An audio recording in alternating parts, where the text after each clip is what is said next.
rights. Sink the puck Bentley, that was me. But my love of the game couldn't beat my love for Pensacola and helping folks get on the road of dreams in a new Dodge Chrysler Jeep Ram. Sure, I never went to the big leagues in sport, but we're all pro here at Hill Kelly Dodge Chrysler Jeep Ram. Proud to be in Pensacola.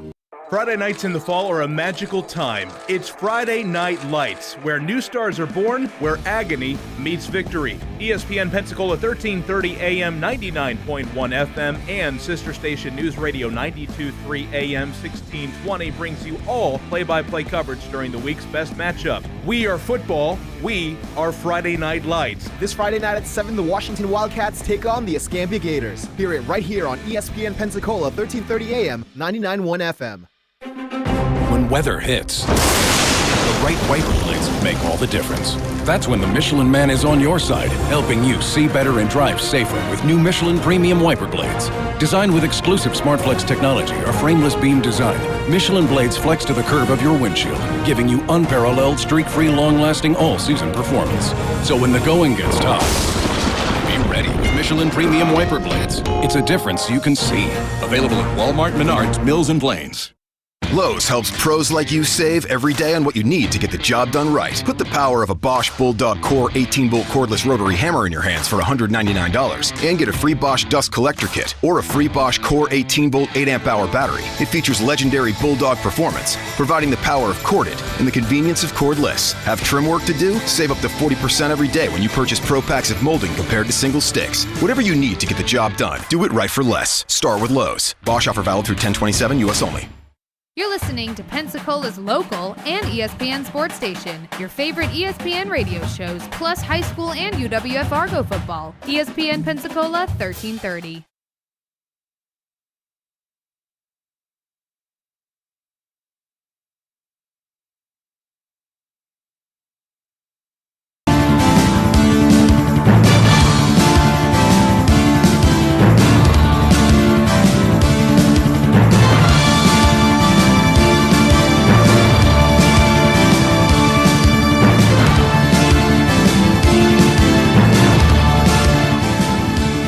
Welcome back. Talk football with Coach K right here on ESPN Pensacola 1330 AM 99.1 FM. Chad Brilliante with you here.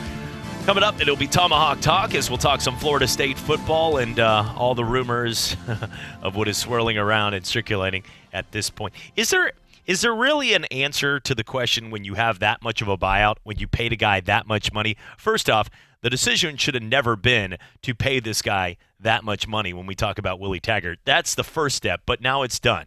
They've been paid.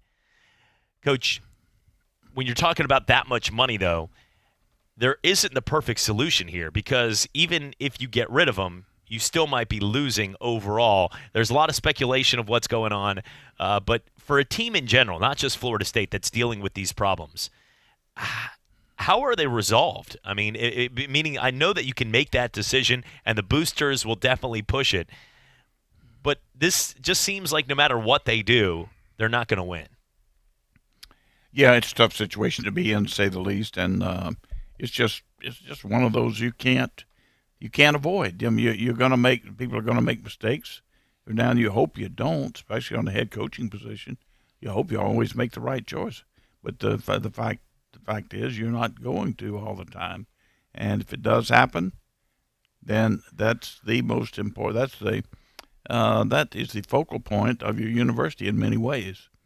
So what do you do?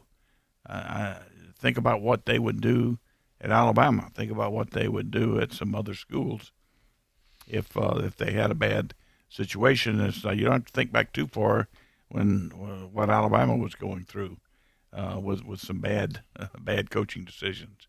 And now they've got a good one. They're making sure they pay him properly and they don't lose it.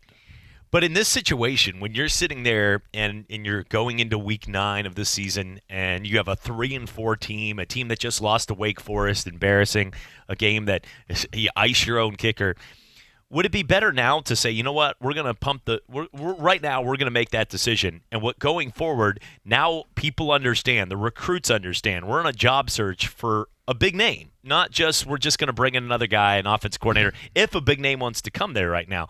But if you did that, would that be a better way to show these recruits and some of these guys maybe sitting there waiting for December, the early signing period, to say, you know what, Florida State's turning in the right direction? Or would it be better to say, you know what, Willie's already built some of these guys, let them come onto the team, and then see what happens when we say he's no longer there? There is a residual effect, bad effect, for doing this. That's why you see people wait until the end of the season in most cases, and in college certainly most cases, or at the worst a bye week. Think about this. If the head coach is gone, all these kids are going to, in many cases, go their own way. They've lost what they perceive to be their leadership, what they came there. They signed with this guy and they came there. Think about all the coaches and their families that are now up in the air and expected to run a program and take care of all these kids. They're not worried about these kids now. They're worried about their own kids. So there are so many things that are affected by doing this in the middle of the year that I think you're better. The facts are that people kind of know out there that when something is going to happen, and you can always get a jump on recruits by getting the word out to have people hold off, and they do. The word gets around, and they hold off. But I think the effect on your football team and your university in general is worse when you do it during the season. Coach, looking at Jim Harbaugh real quick, he said he has dismissed all rumors that he'll be going back to the NFL. At this point, do you feel that he's worthy of going back to the NFL after the way he jumped ship, goes to Michigan? It hasn't worked out to be the best. Is he still looked at? Because if you're a Michigan fan, he's one of you. He's an alum. But do you feel that they want one thing. They want to beat Ohio State, and they want to take the next step to the college football playoff. So I guess that would be two things. But he's not doing either of those. Is there a way where, at this point, if you're a Michigan fan, would you entertain or be happy with a guy like Jim Harbaugh leaving? Or you got to look at what it was like with Rich Rod and some of the horrific years you had before he was there? There you go. Good example of you know the devil you got, you don't know the devil you're going to get. And and I'm sure there's conversation both ways. There's some people that want to keep him and some that don't. So you've got a split decision there. But I think they've got to take a look at what they've had and be very, very cautious about mortgaging that head coaching job up there, putting it out on the open market. I don't know if you know him personally. You know a lot of coaches in the NFL and college, but how could Rich Rodriguez go from being such a big name and the hype around West Virginia? I remember watching so many of those teams growing up as a kid in Morgantown and how incredible it was, to being so terrible so fast when he was at Michigan and Arizona. Well, you know the best way to explain that is you never really know the person until they get out of a comfort zone. He was obviously in a very comfortable zone at West Virginia. Now, I think that was his school, the school where he went to school to. Mm-hmm. So he knew a lot of people. He knew a lot of people around the state. He was, I'm sure, a lot of high school coaches, if they could nudge somebody his way, they did. There are other people that I'm sure contributed more heavily to the athletic department, football in general, with him being there. So there were a number of things there that were easy for him, easier than would be the case at certainly a place like Michigan or wherever. I think it made it a little more difficult. The expectations of a school like Michigan, gosh, you got to know when you go there, it's going to be difficult now. And then as to his coaching acumen, I can't comment that much because I've never been around him. Don't know anybody that has coached with him. Mm-hmm. But my guess is, and this is just a guess, that he wasn't really quite as sharp with the X's and O's, or with the ability to give leadership and create a program and an organization that you can win with. He didn't have those skills. When we come back, we'll take a look here at some of the NFL games coming up over the weekend, and nothing like going to bed 3-11 combined and waking up 13-0. We'll tell you a story about two receivers that did exactly that when we come back right here. It's Talk Football with Coach K on this Wednesday afternoon. I'm attorney Stephen Luongo with Levin, Papantonio, Thomas, Mitchell, Rafferty, and Proctor in Pensacola, Florida. Distracted driving is a dangerous epidemic on America's roadways. In 2016 alone, over 3,000 people were killed in motor vehicle crashes involving distracted drivers. This according to the National Highway Traffic Safety Administration. For more information, please visit us today online at levinlaw.com. Please be safe on the roadways. Stop the text, stop the wrecks. When you're looking for a great deal on a reliable new or certified pre-owned vehicle, you can't beat Bob Tyler Toyota in Car City, Pensacola. Bob Tyler Toyota has the best selection in town at incredible low prices. You can check out their amazing inventory from Camrys to Tundra trucks to 4Runners. It's all at Bob Tyler Toyota, and you can find it online at bobtylertoyota.com. Also score a touchdown this football season with the car of your dreams. Again, it's only at Bob Tyler Toyota in Car City, Pensacola. Dude, it's game day, and I'm fired up that football is back. I know, but I'm bummed they don't show my favorite team on TV around here. All right, well, what about that place Calvert's? They're a really cool English pub-style restaurant, and they have a really good drink menu. Yeah, but what about the game? Don't worry, they have the NFL Sunday ticket and plenty of TVs, so we can watch any game that we want. Ooh, I just looked at the menu, and that Abbey Road burger is calling my name. Calvert's in the Heights Restaurant and Bar, 3102 East Cervantes Street, calvertsintheheights.com. There's only one place in town for the lowest prices and greatest selection of firearms. Pensacola Indoor Shooting Range. Visit our fully stocked Gun Pro Shop for new and used firearms, accessories, and ammunition. Check out the Indoor Shooting Range. We offer rentals on guns, including fully automatic machine guns and silencers. Ladies, this is the safe place to learn how to use a gun. Plus, Tuesday is Ladies' Day. Women shoot for half price all day. The best place to buy firearms in Pensacola. Pensacola Indoor Shooting Range. Highway 29 in Car City. Stephen A. Smith here. If you're like me, you have a mortgage and a family who depends on your income, then you need to protect the ones you love with life insurance. Life insurance can help pay off a mortgage or send the kids to college. It's peace of mind. Think you can afford it? Chances are Select Quote can help you get it for less than $1 a day. Select Quote comparison shops up to 10 highly rated companies, including Prudential, Banner Life, and Mutual of Omaha, and others, to find you the company with the best rates. For example, Select Quote could find a 35-year-old man a $500,000 policy for under $21 a month. That's less than $1 a day. Select Quote's breakthrough technology allows them to quickly match you with the best insurance company to find your best policy. Plus, quotes are free. Start protecting your family today. Call Select Quote at 1-800-601-6992. That's 1-800-601-6992. Or go to selectquote.com/Smith. Get full details in the example policy at selectquote.com/commercials. Your premium could vary depending on health, issuing company, and other factors. Not available in all states. You're in charge of hiring, and Indeed has solutions, like online skills tests, which let a candidate show that they're the right hire. And we give you this toy monkey, which will bang its cymbals when the right resume appears. Okay, there is no monkey. I said there is no monkey! But skills tests, that's a for sure. See why independent research by Silk Road shows Indeed delivers 3 times more hires than any other job site. Visit Indeed.com/promo today and get a free sponsored job upgrade on your first posting. Terms, conditions, and exclusions apply. Talk football every day with Pensacola's own Coach K. The key on offense is going to be whether Franks can come back and duplicate what he did in the last 4 games. Every weekday, noon till 1 on ESPN Pensacola, 1330 FM 99.1. Nationals, Astros, the 2019 Fall Classic is here, and it lives on Pensacola's home for ESPN Radio. Baseball's final stage is on ESPN Pensacola, 1330 AM, 99.1 FM.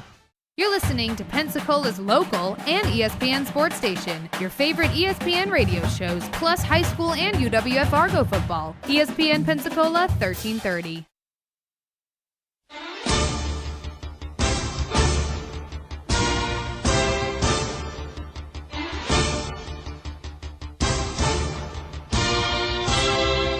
And welcome back.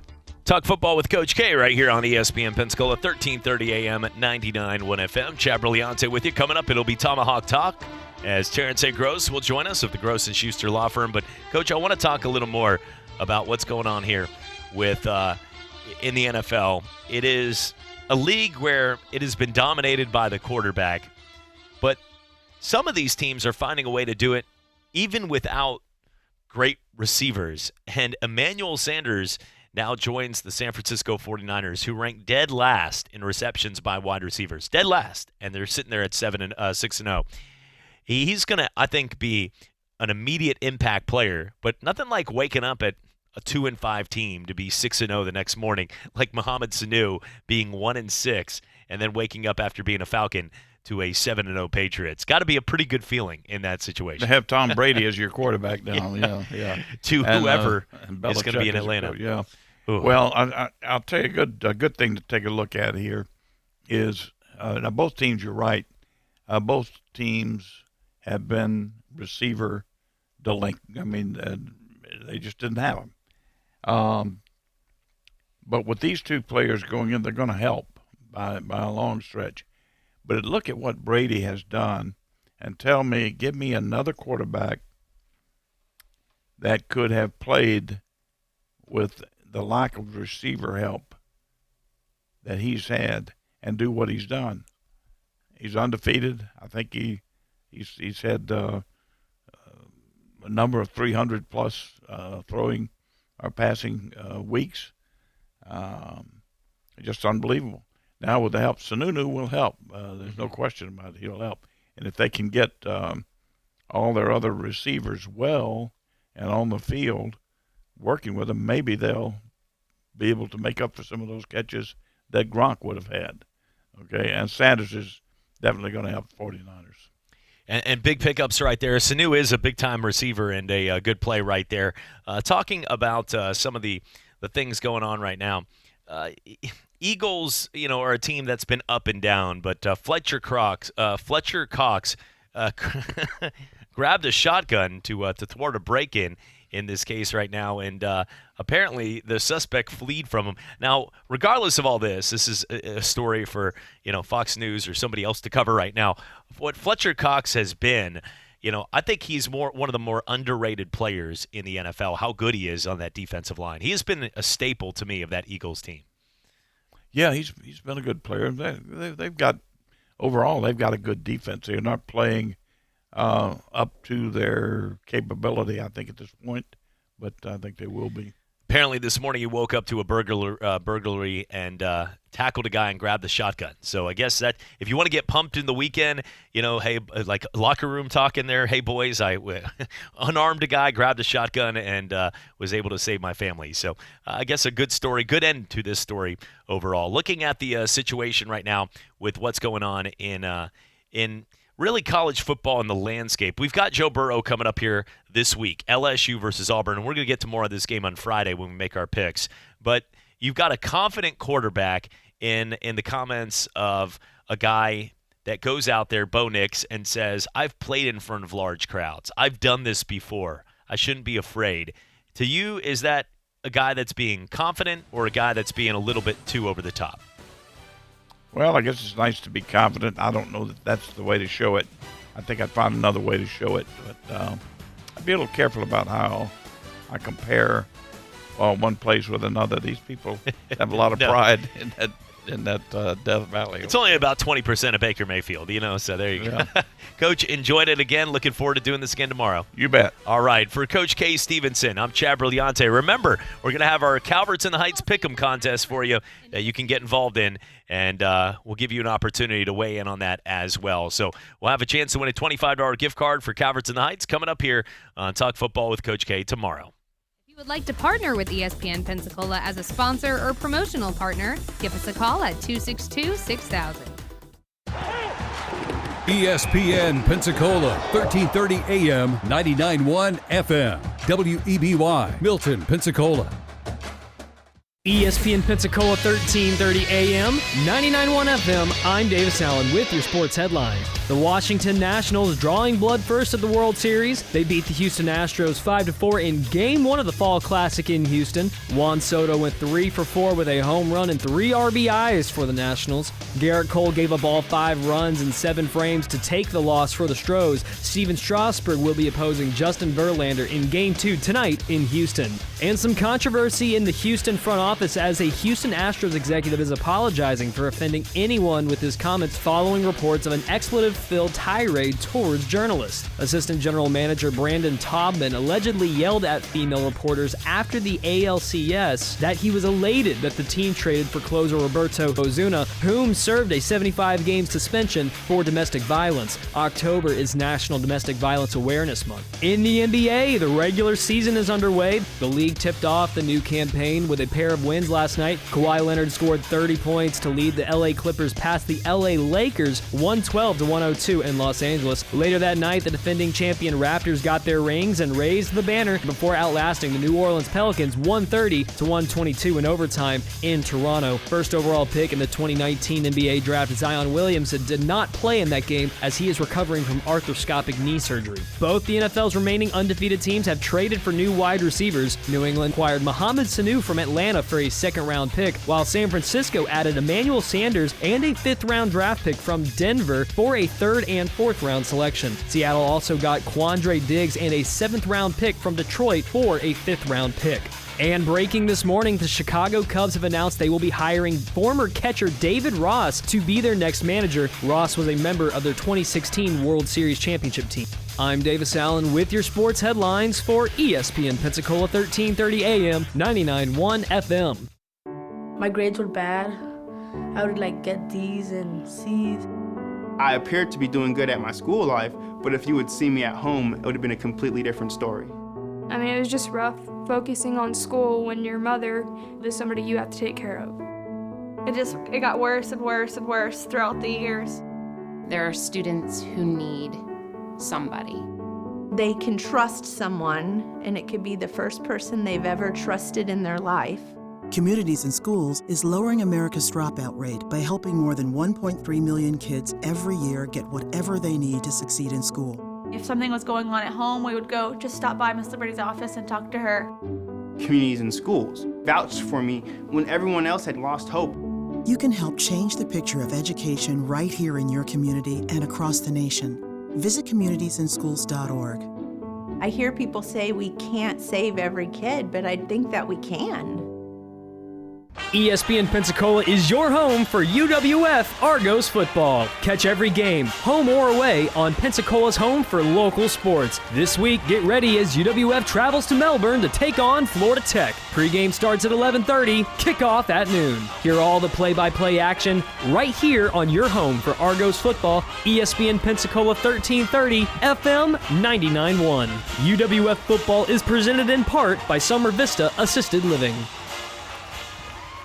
This is Tort Talk with personal injury lawyer Terrence A. Gross. Lately, a lot of out-of-town lawyers have advertised here in Northwest Florida. I have practiced here for over 40 years. We now have 5 offices to serve the victims in the Panhandle: Pensacola, Navarre, Milton, Crestview, and Fort Walton Beach. Tort Talk is brought to you by Terrence A. Gross. Call 434-3333 or check him out at grossandschuster.com.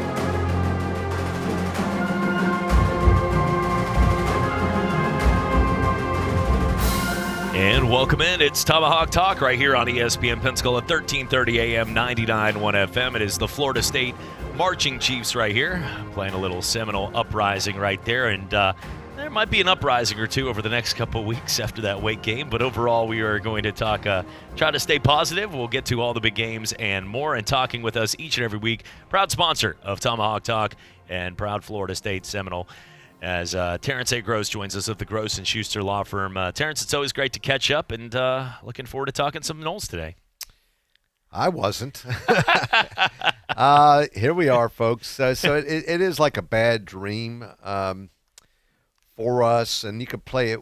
There's so many positives and negatives on this thing, but ultimately we did not qualify for a bowl last year for the first time in 36 years. Think about that. And we may repeat that this year, so it doesn't bode well. We're 3-4 mid-season, much like last year. We have been beaten by 4 teams that have been in the top 25, so all 4 either are or have been in the top 25 this season, but yet the only premium team we played is Clemson. So Clemson, they'd have beat us 10 out of 10. But these other games, everybody knows we should have won. We were winning at some point, fourth quarter, and just managed to let these games slip by. So it's kind of like Groundhog Day for me, really. As a Seminole fan, I'm still not on the anti-Willie Taggart bandwagon. I'm on the fence, because I see the positives and the negatives. But I saw something interesting today I want to talk to you about if I could, Chad. Yeah, absolutely. I just had it here. Here it is. So we know that in the past 3 or 4 years, Chad, FSU has still continued to recruit. Our classes are usually top 10, if not 11 or 12, up there. Nothing worse than top 13 in the past 3 or 4 years. We've probably been as high as 6, depending on which poll you're looking at, if you're looking at Rivals or Scouts or whatever. But anyway, we're recruiting top 10 classes, and it says we actually recruited 50 blue-chip recruits between 2016 and 17. Only 2 have made the all-ACC teams list. I suspect they're talking about Akers and Marvin Lewis, I'm suspecting. While 11 have left the program early. Would it be Burns maybe they're talking about? Could be Burns. Okay, yeah. Burns may have been recruited before then, though. Okay. Because he left last year, so he may have been a 2015 recruit, maybe. Mm-hmm. But anyway, only 19 have actually started in multiple games. So you've had 50 blue chips, and only 19 have started in that duration. So there's a disconnect, because when we play teams like Wake Forest, how many 4-stars do you think were on Wake Forest? I didn't research it. 3 maybe? I mean, Wake Forest is not getting probably no 5-stars and maybe a few 4-stars. And the same, you look at whatever these teams that we've lost to, even Virginia or even Boise State, they're not getting high-ranking recruits. So we've still continued to bring these kids in, but yet we seem to be very mediocre in execution. So that's a pretty sad story. So it does come back to coaching. I mean, inevitably, if you got the players, if you got the athletes, I'm convinced we do, other than maybe offensive line. Now, offensive line, maybe we don't actually have the players. We may not have an offensive line for whatever reasons, but all the skill positions, we got.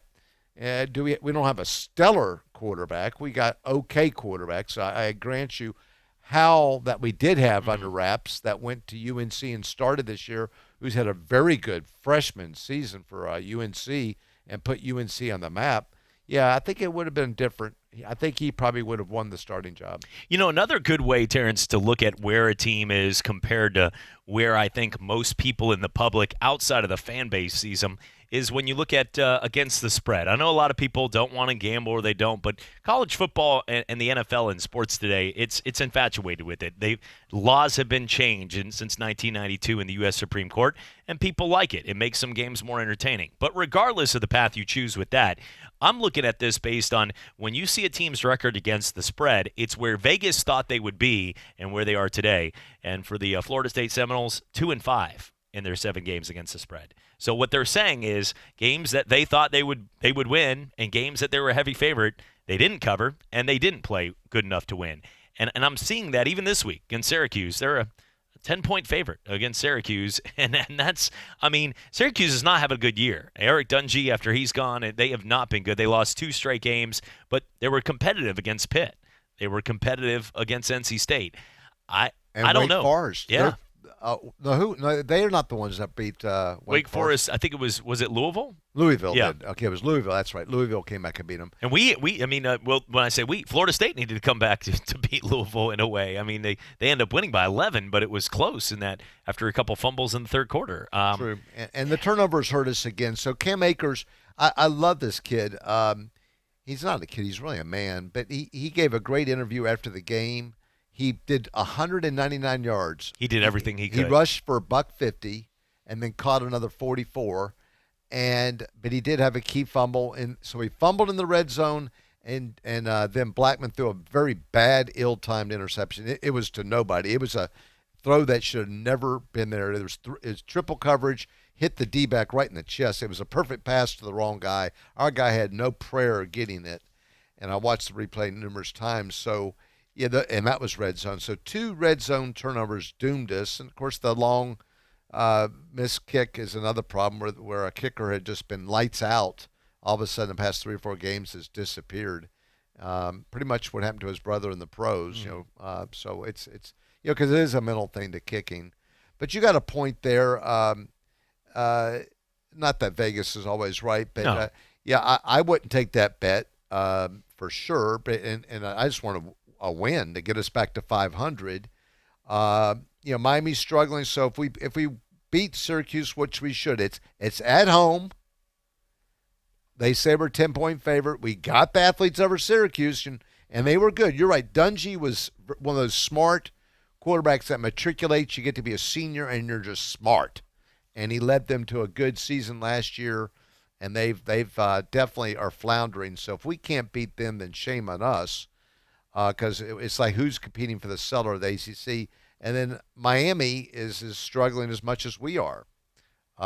So, they got athletes. They're very much like us, and they won a game or two and whatever, but they're struggling.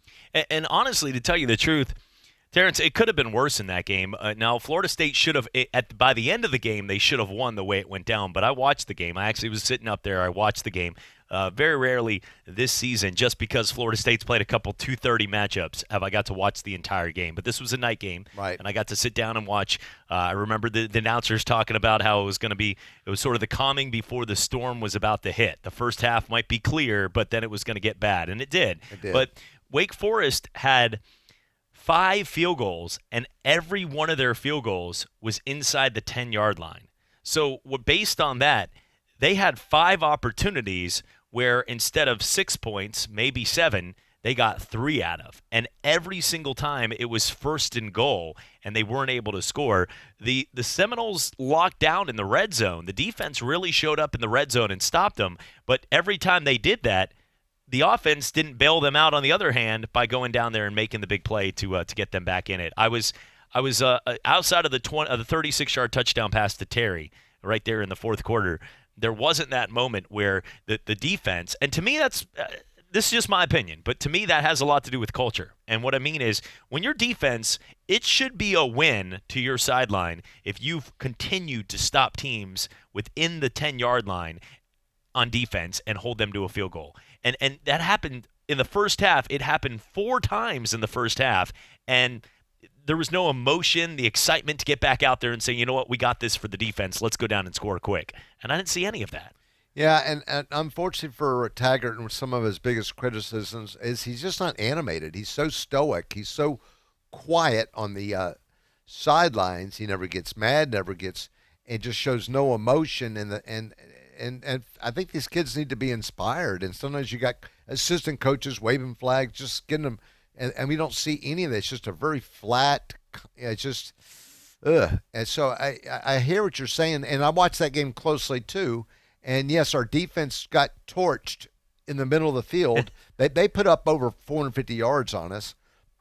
And but meanwhile, we bent but didn't break. They only got that 1 TD on us, so we did hold them.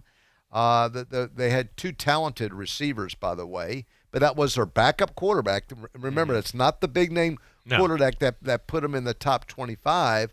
This was a backup guy, and we never put much pressure on the quarterback. I just didn't see quarterback hurries or no blitzing or whatever. But so the defense did good enough. So you figure we hold them to 22. So before the game, if you heard you're the coach, and we hold Wake to 22 points, you got to be happy. Mm-hmm.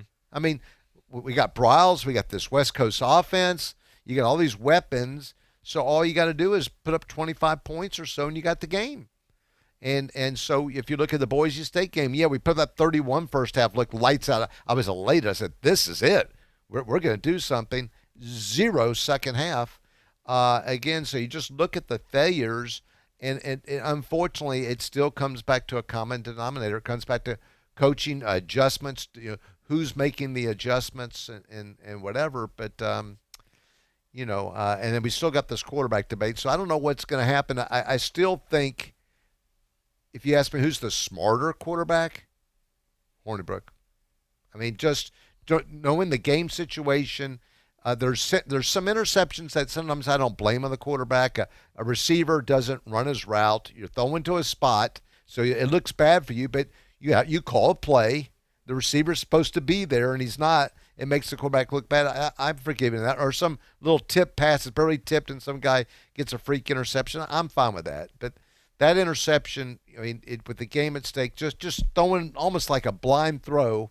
And he also, I'm not down on Blackman, but he missed a wide open guy against us. About the second time Terry's been free, like 8 yards free, just put a little air on there and just, big overthrows. I think, I'd like to see Hornibrook again. He hasn't really, other than Clemson, they both looked horrible with Clemson, but I don't know. I'd like to see him start. I think that's the consensus. I think most people would like to see Hornibrook start. I mean, as a starter, he's 2-0, and the rest of the games have been suspect without him. But nobody was going to beat Clemson. That wasn't fair for either of them to really be judged. But in the other games, to me, there's an it factor, Terrence, that aren't talked about in sports, and it's like being a lawyer. Look, all of you passed the bar. Oh, hopefully, some of you are certified. Many aren't, but most of you all are good at your job. However, there are some lawyers that when it comes down to it, you know that you've got the right one on your side in a tough situation or a tough case, that's going to win. And for other people, they under pressure, they're sweaty, they can't get it done, and they falter. And when it comes down to it, James Blackman puts up some stats. It's not a bad quarterback. I don't think last year DeAndre Francois had signs of being a bad quarterback at times behind that offensive line. That wasn't always his fault.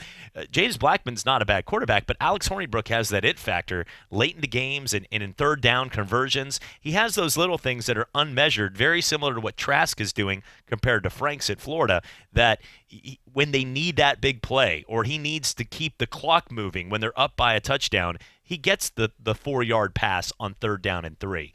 Just the things that you might not make the stat books as much, but when you watch him, he does those little things, the intangibles, better than James Blackman, who once again got the football late and he fumbles at the end. I mean, it's just that seems to be the MO, and he's done this throughout his career, even dating back when he took over 2 years ago against Louisville, against Miami, some of those big games down the stretch. And I don't think those get judged as much, but Florida State fans have seen enough where down the stretch Blackman doesn't come through, and he seems like a good kid, but that just is the eye test. I'm seeing it every week. Yeah, and that's true, and I like the kid, and just like I like the coach, so we'll see. But so hopefully we'll win this week. I'm going to be there live, so I'll be there in the stands, and then Miami's coming up November 2nd. I'll be there for that game. Alabama State, I presume that's a win. Gators, I'm going to put the Gators almost with Clemson. They're not Clemson, but it's at Florida. They should beat us 10 out of 10 games, what I've seen this season. Unless some miracle. Turnovers will kill you. Just like I think with Georgia, we saw the worst of Georgia with South Carolina. They gave up the ball 4 times. That's pretty much why Georgia got beat by South Carolina. No team could do that. So, yeah, it could be a freak thing if the Gators give up 4 turnovers and we have none. But we haven't been showing that much. So we've been turning the ball over. We still rack up a lot of penalties, and you saw the unnecessary penalties. Just even the little 5 yards illegal procedures. We had 2 of them back to back. So you're starting to get momentum. You get a first down, and now it's 1st and 20. I mean, it's just a drive killer, and especially when you're really trying to get Cam Akers going. So you want to run Akers, but now it's 20 yards. So you think, well, maybe we'll get a little pass play, and so it kind of is a break up. Bryles has to go back to the book on it as opposed to trying to get 6 yards on a first down run. So I think we had 8 penalties again or something like that. It's just ugly football. I mean, ready to watch it, and you could sit there and make all these justifications, but at some point you got to stop blaming Jimbo. I'm tired of people blaming Jimbo. It's not all Jimbo. Just watch the game, and when you're out there for 60 minutes, it's a different breed. You gotta focus and block the noise, and obviously it has not worked this year. Looking at the games next week, we'll talk some more about the upcoming game against Syracuse, a 2:30 kickoff on ESPN2. At least it's not on the Ocho. They're not putting it on. It's still on ESPN2. That's a good thing. And Florida State 3-4, 2-3 in conference play. And we'll talk some more on the game. It is brought to you by the Gross & Schuster Law Firm. Terrence A. Gross joining us each and every week in studio. We'll come back for more Tomahawk Talk right here on ESPN Pensacola. This is Tort Talk with personal injury lawyer Terrence A. Gross. Hi, this is Terrence A. Gross. Since I've been practicing law here in the Panhandle for over 40 years, I thought I would share a few tips if you were involved in a car wreck. First, call law enforcement. Get witnesses' names. Take pictures of cars in the scene. Get checked out medically as soon as possible. Don't give a recorded statement. Don't sign any releases. And get a free consultation with an experienced personal injury lawyer. Visit grossandschuster.com. Do you have frequent heartburn? Like the kind where you have antacid stashed everywhere in case it pops up? You know what I mean. You keep some in your bag or your desk or your car or your nightstand. You have those chalky tablets ready for whenever and wherever heartburn strikes. Well, listen up. There's an easier way to deal with your heartburn. Prilosec OTC. Just 1 pill a day will last a full 24 hours with zero heartburn. Kick your antacid habit. It's possible with Prilosec OTC. Use as directed for 14 days to treat frequent heartburn, not for immediate relief. All right, it's time for some straight talk. You wouldn't pay $100 for seats to a baseball game where you can get the same seats for $50. So why pay more on your wireless when you can get the same 4G LTE networks for up to half the cost? For $45 a month, get our unlimited plan with 25 gigs of high-speed data from Straight Talk Wireless. No contract, only at Walmart. Savings may vary. See terms and conditions at straighttalk.com. Sports Call with Davis and Justin. Speaking of embarrassment, Michigan should be embarrassed. You can't really buy into them right now. Top sports stories, the biggest games. And you can make Aaron Rodgers force a mistake more. Tom Brady, it's hard to make him force a mistake in those situations. The weekends are made for sports, so catch Sports Call with Davis and Justin every Saturday from 11 to 1 on Pensacola's home for sports. ESPN Pensacola, 1330, FM 99.1. You're listening to Pensacola's local and ESPN sports station. Your favorite ESPN radio shows, plus high school and UWF Argo football. ESPN Pensacola 1330.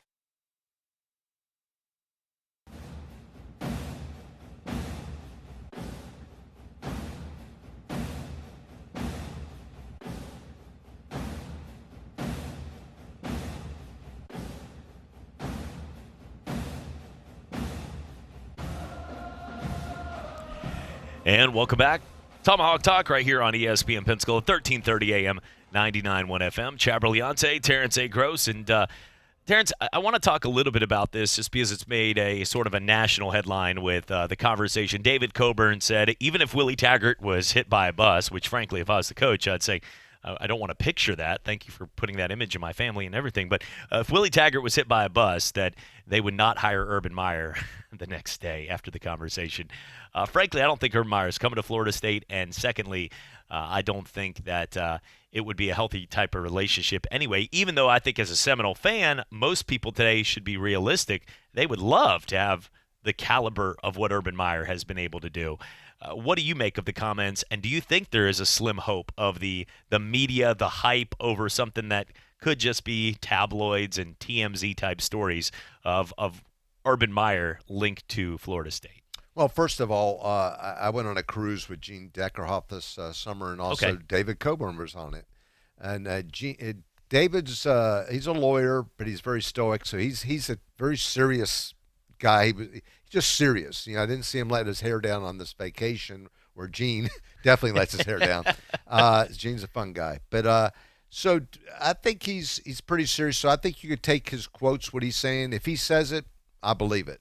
So they're not looking right now, and they weren't looking at Urban Meyer because you know how the internet gets going. It was blowing up. Oh, we're looking and talks of Urban Meyer, and probably I can see why people would say that because A, he's available. He's not coaching. B, he's got a great pedigree. I mean, between what he did at Utah and especially what he did for the Gators and then followed by Ohio State, so he's got a tremendous pedigree, and he's really not that old still. So he's really not an old fella by coaching standards. So yeah, he would be a gem to get as far as national recognition. You know, he could recruit, and he's got great success. So yeah, it'd be crazy not to be on a short list of somebody. But he's had his problems in leaving programs, whatever. But anyway, and other names have been floated around. Even Les Miles out of Kansas, which I mean, Les is starting to get a little older. I don't think I'd want Les Miles myself if I had a choice, and I don't. Almost beat Texas, even though shouldn't be a highlight, is almost beating an okay team. Now, I tell you who I really like, and everybody's going to laugh at this if we're going to just start. Yeah, why not? Yeah, that's what the media does, right? Well, I understand, but there's a guy I've always loved, this guy, and his name is Mark Richt. And he was the offensive coordinator. The years we were top 5 finishers, 14 years in a row, our offensive coordinator was Mark Richt during that whole run. He's still not old. I thought he did a good job at Georgia. Did he win the national title for Georgia? No, but he was like 9-3 every season. Year, yeah. And then he couldn't beat maybe Alabama in the SEC championship, and he gets axed. I'm thinking that's pretty good. He did not do well down in Miami, but I think Miami's kind of a dysfunctional But at one point he was 10. I mean, even though he didn't do well, he had them in the college football playoff scene before the Thanksgiving when we were all sitting around. They lost to Pitt. When they lost to Pitt, it fell, but I think they lost 4 straight. But they were 10-0. They started the turnover chains. They'd beat Notre Dame. So he had hype down there. I mean, he did better than if you had to say what, and I know Manny Diaz is in his first year, but if you had to say what Manny Diaz has done with them this year, losing to Georgia Tech, it was embarrassing. And Georgia Tech's not good this year. No. And they lost to Georgia Tech. And then to what Mark Richt had them at, Mark Richt at least was getting them to go to a bowl game every year. They were finishing around 8-4. The one year they were 10-3.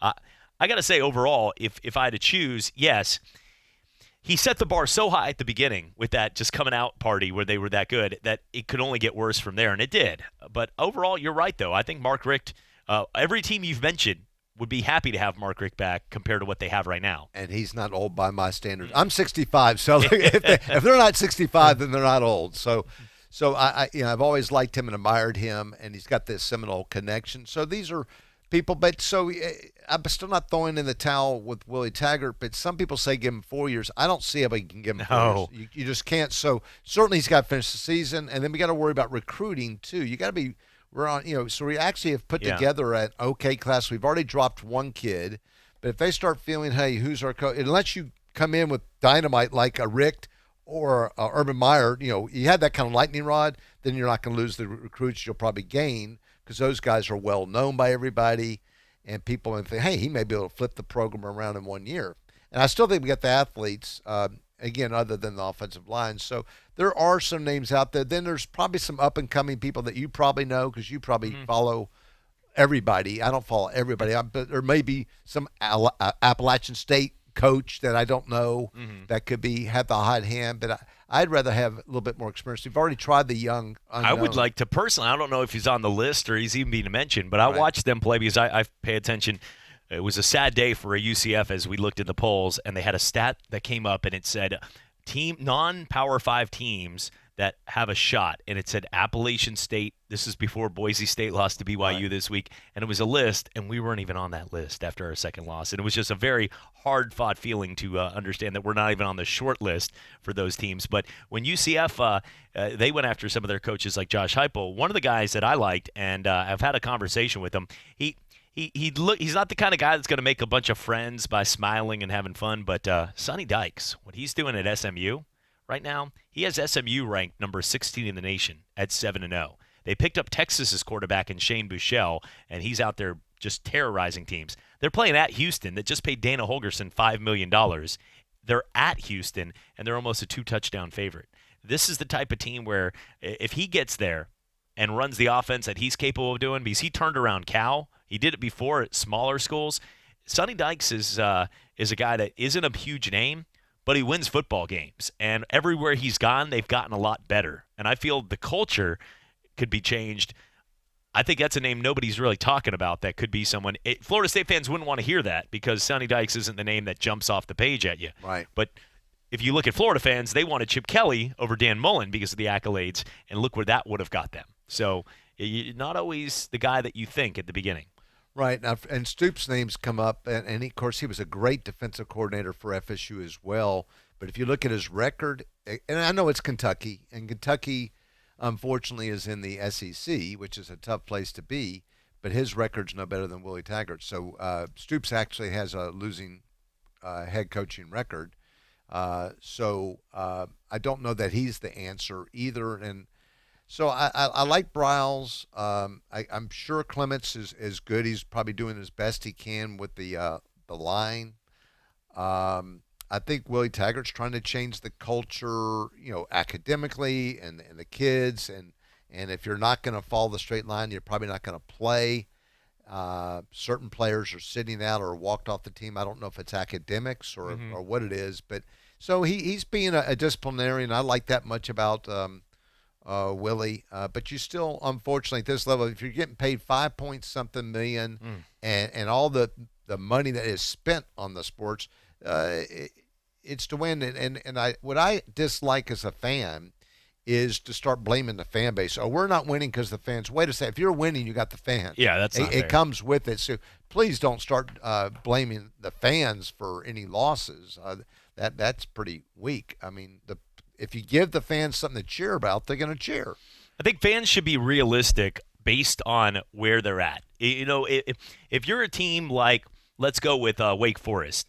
Wake Forest lost a game to Louisville a couple weeks ago, but their fans should be ecstatic that they're where they're at. I mean, if you ask Fred Robbins or people like that, they're just happy they're winning games. If you look at a lot of teams, their expectations, if they make a bowl, they're excited.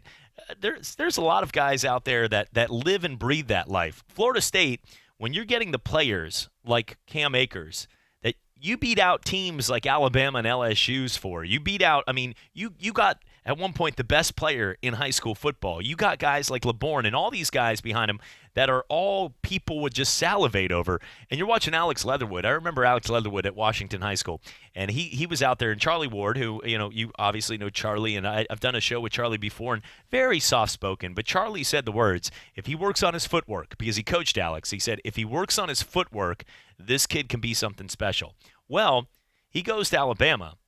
And then he becomes molded into now a starting left tackle who now just won SEC Lineman of the Week.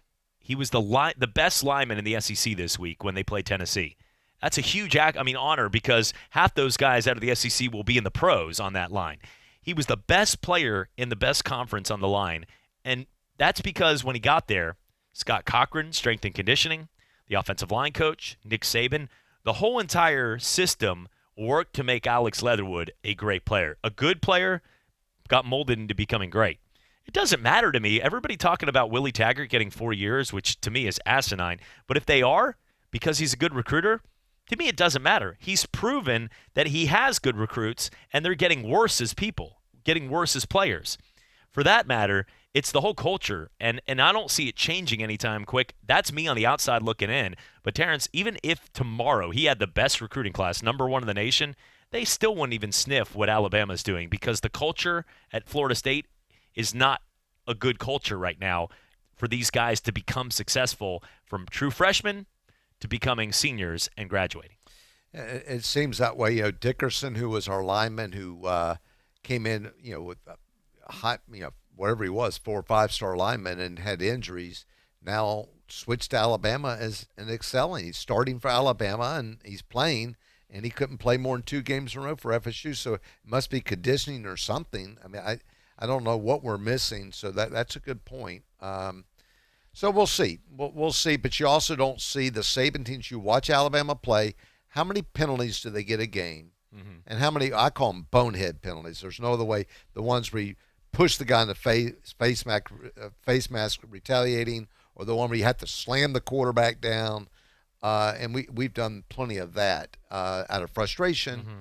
But you don't see Alabama teams doing that. You don't see Clemson teams doing that. No. They're on the field for one reason, to win. And I think at some point, some of the players, we lose sight. Even was sad for FSU. I love Lucas, by the way. He's the true freshman. Mm-hmm. You know what he did with Wake Forest? Do you know what he even did? Mm-mm. Before the game, he went over. They're warming up, and he went over and started taunting them. Went over there. He's not even dressed out, and just started giving them lip service. The whole team were, like wherever he was saying, and the coaches had to come drag him back. And I go, what the heck? What are you doing? Yeah. What are you doing? Let's try to beat them. And I don't even like the showboating. So we're down by 3 touchdowns, and some guy gets a first down. And he goes, he's doing all the the grandstanding or. I like to think, act like you've done it before. You get a touchdown, act like you've done it before. If not for him, do it for the respect of guys like Deion Sanders and Derek Brooks that stood on that field. Right. Like these guys that won championships. That field, and that's the thing is Florida State growing up, you dreamed about playing for Florida State. You lived it. You lived it with that. But as a kid growing up, I remember, people went to UCF, and everybody when I was there, when I graduated in 2008, and I remember, but when I got there in 2004, this was before any of the talks that we had Dante Culpepper in the field with the checkered end zone. But people walked around with Florida State gear, they walked around with Florida gear, and they walked around with Miami gear. And then you became a UCF Knight, and you would get gear from the shop as you got your books and you went to class. But everybody was a fan, and people wanted to be Florida State Seminoles. Right. Today, the culture of what Willie Taggart's doing, it's not just about the wins and losses. The whole entire atmosphere, like you said, it doesn't represent we've been there, when the pride. And even teams like Nebraska, and there are some teams like USC that aren't playing as well, but I see them walk through the even Virginia Tech. Virginia Tech walks in each week to their facility like that tradition and that passion, like it's still there, and the fans and jumping around. And they're not that good of a football team right now. But it's still there. Like the atmosphere is still there. At Florida State, it's not, and it's not the fans' fault. It's the way that they've been done wrong over the last 3 years. And I feel bad as a football fan, regardless of team. I feel bad for teams like that have to deal with that because they deserve more. Wake Forest doesn't. They're not a football school. They don't show up. They don't have huge alumni and boosters, and they deserve more. Teams like Texas, Florida State, they deserve more, and Florida State right now is not getting it. When we come, yeah, go ahead. You go ahead. No, you can I was going to say, break. when we come back, we're going to get to more on the games coming up here against Syracuse. We'll talk a little more about the potential of who the next Florida State coach could be if they go in that direction. And as a fan, Hornibrook and Blackman, the decision, well, I think Terrence and I have both said, like to see Hornibrook. Many people say the same thing, but we'll see if that actually comes through. We're coming back for more. It's Tomahawk Talk right here on ESPN Pensacola, 1330 AM at 99.1 FM.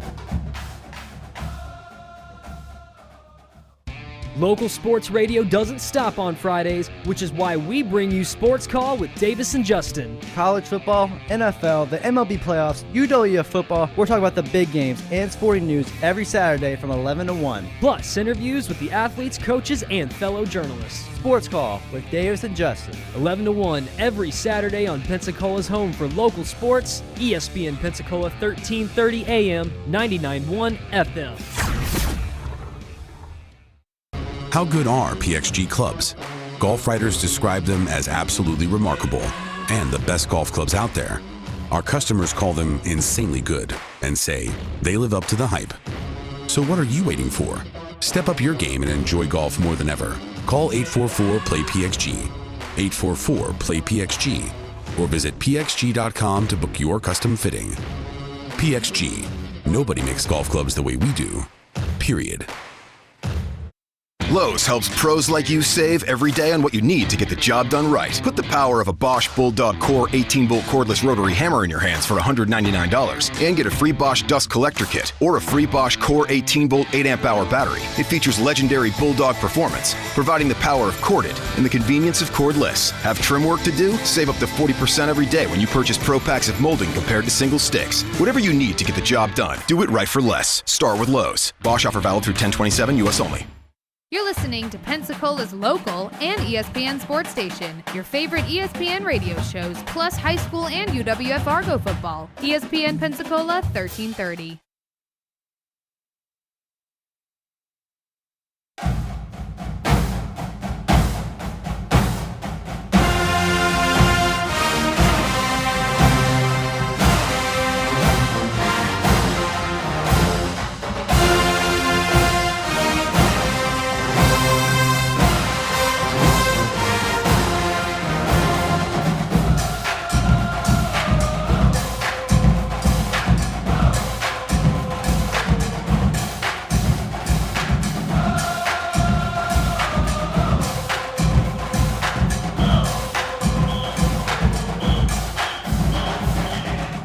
welcome back. It is Tomahawk Talk right here on ESPN Pensacola, 1330 AM, 99.1 FM. Chad Brillante alongside Terrence A. Gross of the Gross & Schuster Law Firm as the Seminoles gear up to take on Syracuse this week. And, when you watch these games, Terrence, when you see teams like Syracuse or you see teams like Maryland in the Big Ten, does that still get an awkward feeling to you? It still does to me. When I always think of Maryland still as the ACC. I always think of Syracuse as the Big East. And I don't think I can ever get rid of that, Yeah, although I've now come to feel comfortable with Miami. Miami belonged in the ACC, really. I agree with that, yeah. That was kind of weird them being the Big East. But anyway, I wanted to follow up on a comment you were making. Yes. So you're talking about the fans and all that. But the biggest takeaway I have, back in the day, if you played at Florida State Stadium, it was home field advantage. I mean, you got Renegade, you got the crowd. I thought we had one of the best home field advantages in all of college football. Just it was crushing, loud, and we didn't hold as many fans back then. We hold 83,000, and for Boise State, I think we had 61. I think for Louisville, 42. So that means Louisville, we were half filled, and just people were talking, and some people are in the game. I mean, it just we've lost it. So they're like Syracuse can come in, and there's no real fear. I think we used to strike fear in people, just the whole intensity, and we lack that. And I think the teams that have it now, LSU's got it going on. I think you go to Tiger Stadium at night, you're at a place you don't want. If you're the foreign kid, you could barely get your plays called off. I'm sure Clemson's got it going on. Those type of schools. I'm sure the Gators, the Swamp, on this type of season. You play at the Swamp at night, they're going to have a touchdown favorite for a reason. It is a home feeling, and FSU's lost that. I mean, just they'll get the bands trying to get the crowd going, and used to be every hand would be going in the stadium and people screaming as loud as they could be, and now it's this ho-hum. And here's the sad thing, and it's not me. This is what's sad, that there are now FSU fans hoping that we lose to Syracuse. They want us to lose, because the more we lose, the easier it is to push. Get rid of, yes, and I'm not in that camp. I don't. I want to win the games, and I don't care about all that. But there are more than many fans. I mean, I'm talking a lot that are just hoping that we keep on laying eggs, and just I can't take it. It's a sad moment in sports when it comes to that. It's happened with Dolphin fans in the NFL for Tua. I mean, I've talked to 15 Dolphin fans that still admit that they exist, and they're talking about with the to go over, to lose every game so they can get Tua. And the funny part about that is Cincinnati is going to play the Miami Dolphins in Week 16 of the NFL, and there's a good shot, the way how bad Cincinnati's been too, and they need a quarterback. Andy Dalton's been bad. That Red Rocket's been out of fuel for a while. But there's a chance that those two teams in Week 16, Terrence, will play in a game that the loser of that game will move to 0-15, and it doesn't matter at that point the next week, because if they lose or if they win that week, the other team holds the tiebreaker in the loss category because they lost. So whoever loses that game is going to get the number one pick, which I know Tua is hurt right now, but I still think it will be him. I just think it's hilarious. It'll probably be the most watched atrocious game in the history of sports, where two teams at 0-15 are playing for a guy, and the loser of the game actually wins by getting a guy like Tua. That would be hilarious. But you know who I'd rather have? Joe Burrow? Well, not really. I'm in love with Hurts. Jalen Hurts, okay. Jalen Hurts, I love him, and I think he throws better than the rap that he got. So he's throwing the ball. I've seen the highlights, and I think the NFL's changing. They're getting away. It used to be you wanted a Brady. Brady was the type of player you wanted. Even Marino. Marino never ran for anything. But now Lamar Jackson and Russell Wilson. And to a lesser degree, Deshaun Watson. Yeah, these guys are coming, and they're buying time. And I think Jalen Hurts fits that mold. I look at Dak Prescott. You look at the names, and these guys with their mobility, they don't even have to rush for positive yards. It's nice when they do, but just buying time. Instead of having that little 2.8 seconds or whatever it is, they could stretch it into 4 or 5, look down the field, and find the secondary receivers. And that's what they're extending the plays and do quite well. And we're starting to see the emergence of that. Because years ago, somebody like Kyler Murray would not have been the top. It wouldn't have been drafted just because of height, just because of his height. and I don't know if he's going to succeed or not. But now they're looking for this mobility and buying time and wearing out those defensive linemen, just wearing those guys out. So I like Hurts. Don't you want to see, as a fan of football, though, I love storylines. And I was joking, even as a Red Sox fan, I'm watching that World Series last night between Houston and Washington. And I told everybody, I go, the Houston Astros should have to play in every single World Series because every game season is exciting. Like every pitch is like on the edge of your seat because they always come back and make it a one-run game. But when it comes to is it just me, or I feel like for football and the football gods, I would love to see Jalen Hurts in Oklahoma get a 1 or a 4 seed or whatever it is and take on Alabama in the first round. How fun would that be? It'd be fantastic, and I'm rooting for him for Heisman. He's my number one pick for Heisman. I just like him as a kid and a person. The way he handled that whole Alabama situation, 26-2, still gets benched, and still hung in there and didn't.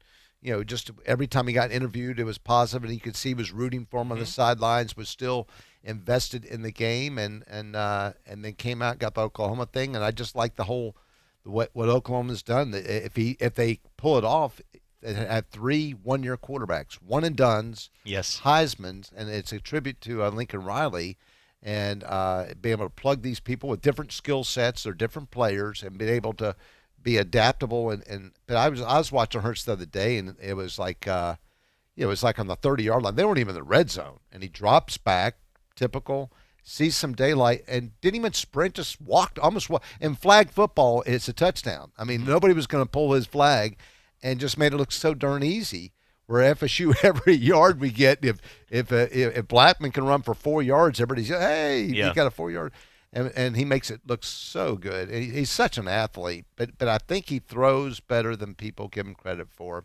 Tua, going back to Tua, I can't believe these surgeries, and I think if I understand what they're doing, they're putting a splint in there, a surgical splint, and think he's going to be back in a couple weeks. I'm trying how tightrope surgery they call it. Yeah. They have a name for it. I don't care what the name is. The good news is Jimmy Andrews is right down the road in Birmingham. He has an office there too. I get it. I'm getting it, but still, he's had one ankle done, now the other. So, you just don't get 100%. I don't care. Surgery's surgery. I've been banged up a lot without playing football, and he never fully 100% recovers. So, he's had both ankles. It's going to have to affect his mobility either physically or mentally, exposing yourself to that. So, a lot of intriguing factors. Look, LSU's got Auburn this week, and that game is getting overlooked by a lot of people to talk LSU Alabama. But there's a lot of excitement with Joe Burrow, Tua, Jalen. To go a step further, even to the one and dones, it is fascinating and remarkable what Lincoln Riley, if he pulls it off this year, where they go to the college football playoff. You have a situation where Baker Mayfield was an Uber driver at one point at Texas Tech playing intramural football. Kyler Murray was a guy who was not going to win the job at Texas A&M. Both of them transfer. Both of them not only go to the college football playoff, they go on to win the Heisman, and then they go on both to be the number 1 pick in the draft. I mean, it can't get any better than that. And what Jalen Hurts has done is, once again, gotten beaten out for his job, gone on and transferred. They're off to a path of going to a college football playoff. If he wins the Heisman and then gets drafted 1, I mean, Lincoln Riley could retire tomorrow and just sign autographs the rest of his life because that's the coolest story I've heard. So right. It's pretty fascinating. When we come back, I do want to talk some more about the games. I want to get into some of the big matchups this week and Florida State and Syracuse. It's all coming back on Tomahawk Talk here with Terrence A. Gross on ESPN Pensacola. It's happening. Wherever plays are being made, tickets are being sold, and fans are lining up. ADP is designing a better way to work. With industry-leading HR, talent, time, benefits, and payroll, more companies rely on ADP than any other HR partner to help step up their game. From small business to global enterprise. See how ADP can help you and your people achieve what you're working for at design.adp.com. ADP, always designing for people. Plants capture CO2. What if we could help industrial plants capture it too? Think how we could help lower emissions. More and more scientists think carbon capture is key to reducing CO2 emissions globally. It's one way ExxonMobil is helping industrial plants be more like plants. That's the unexpected energy of ExxonMobil. This is Tort Talk with personal injury lawyer Terrence A. Gross. Hi, this is Terrence A. Gross. Did you know that Floridians can stack uninsured motorist coverage? If you have 3 vehicles with 25,000 stacking that equates to $75,000 in total coverage. Therefore, always choose stacking coverage if you have more than 1 vehicle in your household. Tort Talk is brought to you by Terrence A. Gross. Call 434-3333 or check him out at grossandschuster.com. Only a 30-minute show this Saturday as UWF is taking on Florida Tech in the Coastal Classic. Will Kennedy will take over at 11:30. And the World Series. It's on Sports Call this Saturday at 11 a.m. on ESPN Pensacola 1330 AM, 99.1 FM.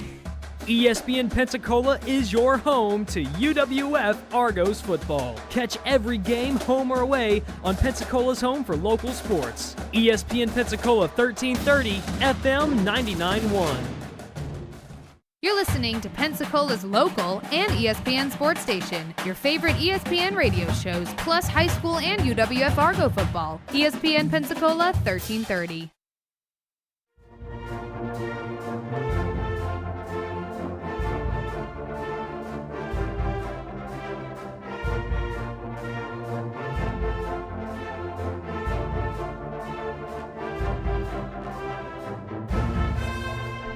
And welcome back. Tomahawk Talk right here on ESPN Pensacola. Final segment goes now with Terrence A. Gross of the Gross & Schuster Law Firm. And Terrence, you know, there were so many storylines, but Wisconsin last week, we were just talking during the break about it. The Badgers had gone 6 weeks without, well, actually about 6.5 weeks because the game was almost over. They had never trailed during the entire season until that field goal went through for Illinois. As a 31-point underdog, they lose the game. To me, it's the epitome of overlooking a team because they had already printed out flyers in 4 or 5 different bars. You can't go anywhere without social media telling you today, and that's the fun. You know, we get those fun stories of our job. There were 4 or 5 bars in the Wisconsin and Madison area that were having parties for the undefeated top 5 matchup between Wisconsin and Ohio State that they were selling tickets to. And some of them were already sold out for the battle of the undefeateds, because why wouldn't you when you're playing a 31-point underdog in Illinois the week before? Yeah, that might have backfired a little. Well, it happens every year, and that's why people early on are trying to pick the Final Four. And I said it's so early, you know. So really, Clemson was very lucky they didn't get beat by UNC. I mean, that was a 1-point game. And then we saw Georgia get beat by South Carolina. If Georgia plays South Carolina 10 times, Georgia wins 9. But that one thing happened. If Wisconsin plays Illinois 10 times, they win 9. So anything can happen. So you're right. You got to keep focused every game because you could have a hiccup at any moment. So it's starting to, you know, I don't think Michigan's that good. No. I think Wisconsin's pretty good, obviously, but people now we're starting to look at one-loss teams that can get in. But still, Oklahoma, if they don't lose, they're in. Clemson they don't lose, they're in. Ohio State's there, and but then you got the trouble with this whole SEC thing because we still got to deal with LSU and Alabama, Well, and Florida, Georgia are not out of it. I'm not saying that they're going to be there, but, Terrence, if Florida or Georgia, that's the thing about the SEC right now. If you have one loss or you're undefeated, you control your own path to getting there, no matter what. And it doesn't matter. Like, Oregon can do everything they can. That great comeback against Washington this week. Doesn't matter. They have to play with the cards everybody else deals them because they're not getting in unless everybody else loses. That's probably the most pivotal game nobody's going to talk about. But Oregon versus Auburn, by Auburn coming back and beating Oregon, saved potential chaos for the college football playoff because the Pac-12 is not that good again this year. And Oregon probably would go undefeated after pulling out that win against Washington against Auburn. If Oregon was undefeated, you would have an undefeated Pac-12 champion in Oregon, an undefeated Big 12 champion in Oklahoma. You'd have, if let's say Ohio State or Penn State goes undefeated, they're getting one of those spots in the Big Ten. And then you would also have Clemson, who's undefeated in the ACC, and you're obviously going to put an SEC team in this year. So you would have 5 teams that all legitimately would have good beef of why they got in. Not a UCF that we had the fun beef, but the beef that nobody would argue. So that Auburn win was huge. And things happen. And we talk now, college football, heck, next week all these teams, Ohio State turns around, loses Wisconsin. Things happen in the next week. We're like, oh, crap, that was – but to what we're saying, that was huge, that Auburn won for the college football landscape going forward. And to all the Notre Dame fans, if Jeff Wayne's even listening to us, Notre Dame's on the outside looking in, just because they don't have a conference to play in. So no matter how good they do at this point, unless people are going to have to really start stubbing toes, because a 2-loss team's not going to get the Final Four. I predict there'll be a 1-loss team in there somehow, some way. There's so much football left. It could be the undefeateds, could be, but it wouldn't surprise me if at least one loss team's in. Who do you think? This question might not be. We might as well put a roulette ball inside the wheel and spin it. And you get black, I get red, and we just joke, and maybe it lands on green because that's how the ACC's been going. But if you had to look at who's the second best team in the ACC this year, is that question answerable? I mean, can you answer that question? No, because as soon as you think, I thought Virginia could be. They lose to Miami, and then Miami loses to Georgia Tech. And again, with this Wake Forest thing, we played against a second-string quarterback. I didn't get to see that guy, but evidently they got a real dual-threat quarterback, and the shoulder injury, if it's just a fleeting shoulder injury, they could be relevant because the ACC is so weak, truthfully. But they're in the same division as Clemson's. That's their problem. So if you're trying to predict who's going to play Clemson for the championship, it's going to have to be somebody on the other side. Would it be Pitt? I mean, I don't know where Pitt stands right now. I know they beat us, but I don't think they've lost some games. Yeah, the ACC is pretty bad. I mean, really, and I know Wake Forest, bless their hearts, are 6-1, but in Virginia, really, they barely beat us. I mean, as bad as we are, they were lucky to beat us. So they don't look that strong. Really, it's Clemson and then way down. But then you get to the SEC, and the obvious juggernauts, as we've discussed, are on the west side with Alabama, LSU. I think Florida Gators are really good. I don't think they're wonderful, but we'll find more about them when they play the cocktail party in Jacksonville with Georgia. And I think Georgia's better. I think they had their hiccup, just like Wisconsin. They had the loss, but I still think Georgia's really, really good. Have we heard anything, and all the talk with Florida State, it's going to continue until Willie's there if they win or lose this week against Cuse, which hopefully they win. But the conversation this week, from what you've read, is Alex Hornibrook going to get more reps? Is he going to have a chance to start? What's happening right now? Taggart is being very coy, so he didn't even mention Blackman as a starter till I think that morning, or nobody knew. And I think he's going to do the same this week.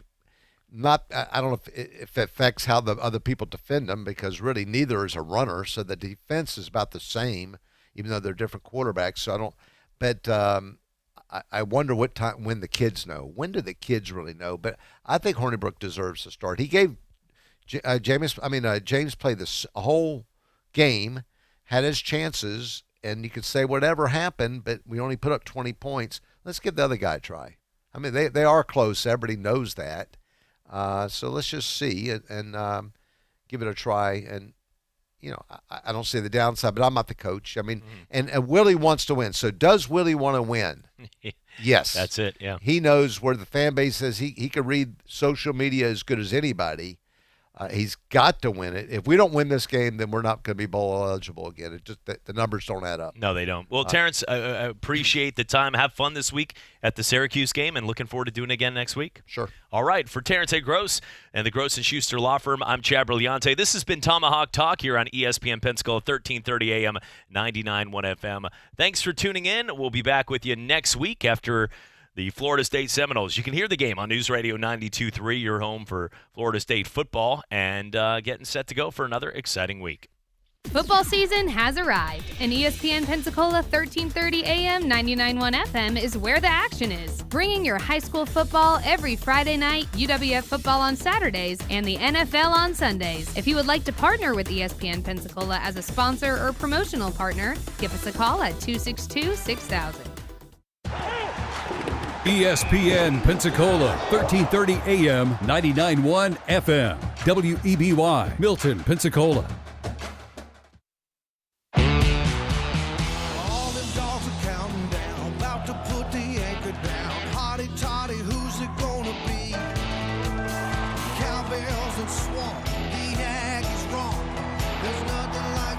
SEC. The weekend's full of surprise. Hit 'em with the flex. From Williams Price to Death Valley. On the Five Mile Show, Paul's on the roll. If he don't get the best of me, call Paul. Alabama. It's your show. Go ahead. You got a damn burn crappy attitude.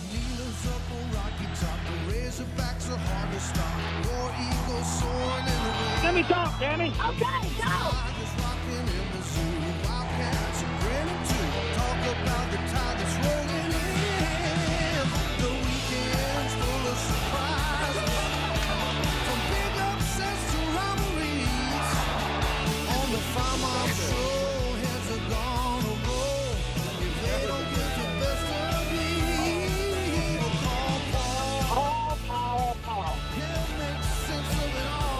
I really don't know where to go after that.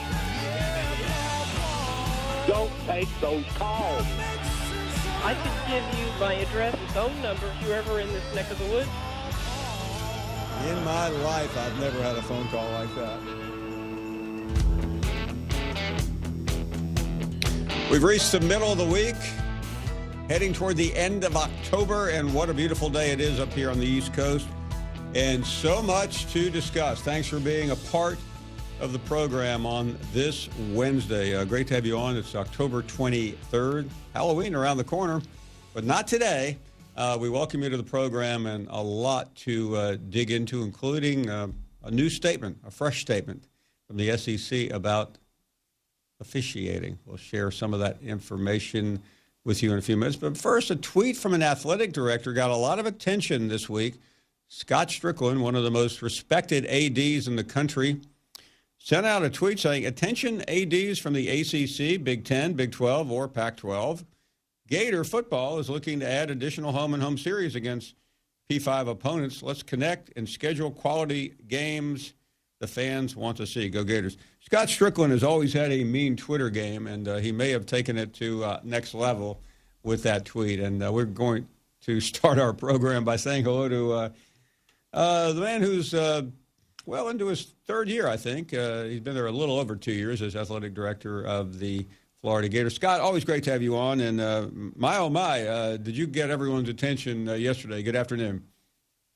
Hey, thanks, Paul. I appreciate you having me on. I was simply sitting around here during an open date here in Gainesville. Our football team's not playing this week, and we've been spending a lot of time recently on football scheduling, and that can be challenging. And really want to make sure that all of our colleagues out there in other schools knew that what our intentions were. And I just wanted to publicly kind of state those intentions. I had no idea it would create a firestorm like it has from a fan perspective. I guess I should have guessed that, but it has generated some conversation with other schools, which is what I was hoping it would do. And we'll see if any of those bear fruit. Yeah, let's talk about the Gators schedule, because for a long, long time, Florida had the usual schedules. They played Florida State every year, and that was enough. I mean, Florida State was top five for about 15, 20 years in a row.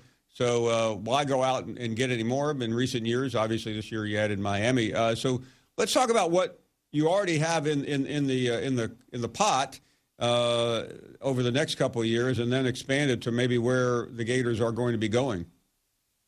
Well, you're right. Florida for a long time had their 8 SEC plus FSU, played 9 games of high quality. And, for the longest time in college football, there's been a sense that, you schedule what you think is reasonable, but you don't schedule more than that because you want to get as many home games as possible and have some games that may be against lesser competition. We made the decision a few months ago that we were going to alter that philosophy, and we want to give players better competition and at the same time provide more value to our fans. And I think the best way to do that is to schedule games that fans want to see. So we are trying to, in addition to the 8 SEC plus FSU, find 1 or 2 additional teams from Power 5 type conferences to schedule going forward. And as you mentioned, we played Miami this year, so we had 10 Power 5 opponents this year. Don't have anything in our schedules for 20 or 21, and those are already kind of baked in. As you know, Paul, scheduling football you have to do it years in advance. It's not something you can do in a 12 or 24-month period. And so we were fortunate to announce a deal with Utah that starts in 22, where they will come here and the Gators will go out to Salt Lake City in 23. We have other home and homes with Miami and Texas and Colorado. But we want more because we think that's what our fans want. And it's, you talk to our players, they'll tell you the same thing. They like playing the high caliber teams. It's why they come to a place like the University of Florida. And we want to try to provide that. It's sometimes challenging, to match up priorities between schools and dates that fit. But it's something that we're committed to try to figure out. I wanted to ask you about the philosophy of that in the current system that we have. And I bring that up because I was listening last night to my friend Kirk Herbstreit, and he was making an argument about Oregon, saying, don't hold it against them in terms of the playoff, because they flew halfway across the country. They took on a big-time SEC school, and they lost on the final possession of the game. But by doing what you are doing, are you signaling where you stand on perhaps expanding the college football playoff? Paul, you've had my friend Bill Hancock, the director of the CFP, on your show many